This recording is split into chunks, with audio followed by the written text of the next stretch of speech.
I've been looking at my roster and it's pretty intensive. I start work next Thursday and 9 out of the following 13 days I'm going to be working. A lot of those are going to be at the crack of dawn, 4 AM or 5 AM start. My uniform was modified to carry a secret camera and recorder. By now, it was 6 months since we'd first met Scholes, and I was impatient to start work. But on my last day of training, I was told not to clock on for my first shift. Instead, I should see human resources. Apparently, I'd been asking too many questions. It was a complete disaster. I'm due to start my first shift at the airport, and the instructor calls me out into the corridor in front of everybody and says to me that I have to go and see a manager instead of coming to work. Just apparently they have some queries over my profile and my past employment. I don't seem to fit the typical aviation security officer that they've employed. Word of my problems spread to Scholes, who'd found out what was really going on. I drove out to meet him. I did hear about it. Right. I'll explain what happened. Basically, your trainer had suspicions that you were a reporter. Apparently you'd left your bag in a prominent position. It was thought you were filming. The head of security has heard about this and he started an investigation. Maybe, after all, I'd underestimated the airport. Perhaps their vetting procedures were better than I'd thought. I was summoned to an interview with a senior manager. I went to go and see the manager, feeling a bit nervous and gloomy about the future of the investigation. He was a very senior manager that met me, who's in charge of security at the airport. And he asked me a lot of detailed questions about what I'd been doing, why I'd moved up to Manchester, but really they were kind of unimportant. Nevertheless, I'd been suspended on full pay while they rechecked my references. I was worried because I had yet to film a single frame of evidence, and Scholes was worried for a different reason, fearing for himself as well as for me. Could he really trust me? April 2004. She's been suspended for further checks. Bloody hell. I'm concerned that she may talk too much if caught. I hope our referees know what they're doing, or we could all be in the mire before we have a chance to prove what is happening. The investigation seemed on the point of collapse. Any thorough checks on my background would be sure to reveal my identity.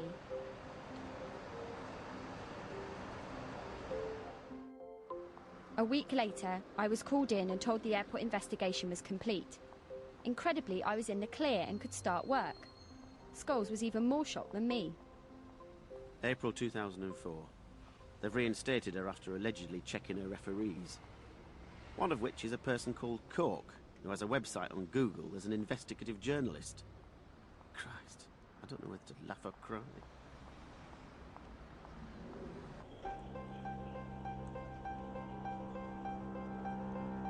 I begin work hardly believing that the airport failed to see through my references. For the first few days, it feels too risky to smuggle in my camera. Instead, I try to get on friendly terms with staff, but it's hard work. Word of my brush with management has reached the shop floor, and I hear that one or two of my colleagues are referring to me as the spy.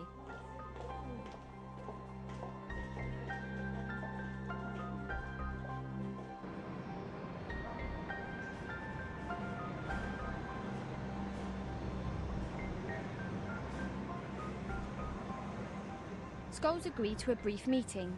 He was confident the rumours would soon go away. You'll be looked on as an outsider for certainly the next 7 to 10 days. Eventually, they will open up to you. You need to speak to the team leaders. Once they're accustomed to you, they'll start opening up and letting things slip about how things are covered up. It'll become obvious to you that things aren't what they should be.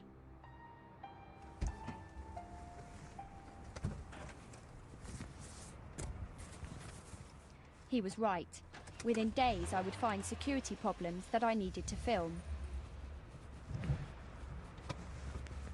But how would I get my secret filming kit into the airport and past dozens of checkpoints, not to mention the metal detectors, or AMDs as they're called?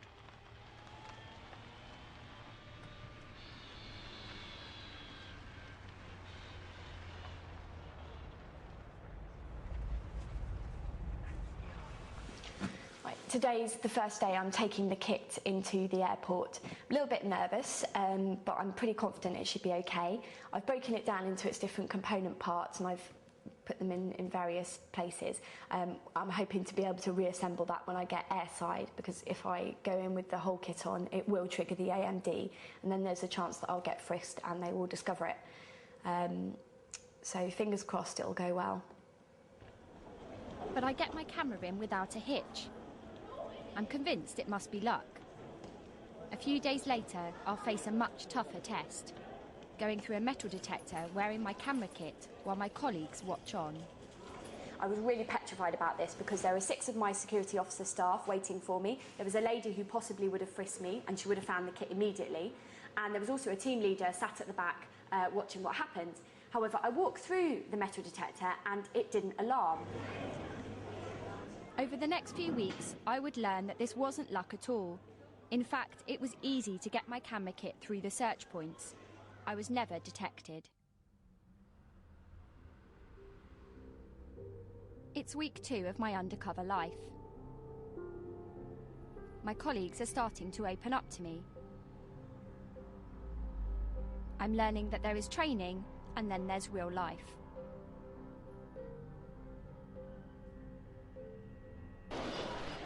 If I do my job as I've been trained to do, queues could develop. And if that happens, then the airport could be heavily fined. If we did actually do the job by the book, never mind him thinking he's got queues, he would have queues. If every single person did the job by the book, it would be queues. I was surprised at how open staff were about the need to cut corners. Okay, I've just been to T1 restroom where I was told that if we did our job to the letter, then management wouldn't be queues because of the queues that would be forming. So it's basically an admission that we're not doing our job as properly as we should be. Hello, just been sent to BMI. Yeah, it's down here, isn't it? Great, thank you. I'm due at the British Midlands search area.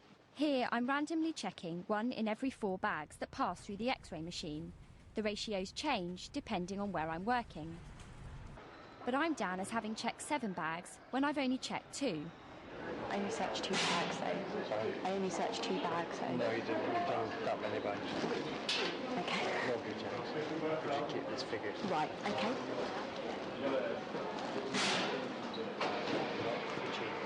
You cheat. Any questions, Dave did the others. Pardon? Any questions, Dave did the others. Right, okay. Won't the team leader notice? It's become pretty obvious that they are pretending to have searched bags when they haven't, recording higher figures so it seems like they've hit the correct targets. The team leader, who is meant to be in charge, appears to be helping fiddle the figures. Yeah, we'll get that figure, you see. Right. We add it up, divide it and subtract it and multiply it and turn it inside out and throw out the window a couple of times and come up with a silly figure. Okie dokie. It tells us that you keep up to your ratios, keep up to your standards. Right, okay. He's what just told you there, didn't he? Sorry? He's what just told you there, just to keep the figure. Just a bit for exercise. Okay, I've just left the search area. I'm just now on my break. It's the first chance I've had to actually say that this morning I was told to make up the numbers of random bag searches I've been doing. We have to record them down on a chart, and I was told to cheat and manipulate the figures. I hadn't expected this to happen and I wasn't sure how to handle it. In my diary, I recorded every time I was asked to cheat the figures, but also how I avoided actually fiddling them myself. May 29th. My colleague was suggesting that I add ticks on the chart. However, I only made a tick when he verbally told me that he had performed a search. It would remain a fine balance between doing my job properly and getting discovered. Scholes risked a trip to my flat to see the cheating for himself. I only searched 2 bags though. I only searched 2 bags though. Okay. Right, okay. Now, from what I've heard, there's the guy saying you've marked up 7 when you've actually marked up 2. Is that right? That's exactly right. There's a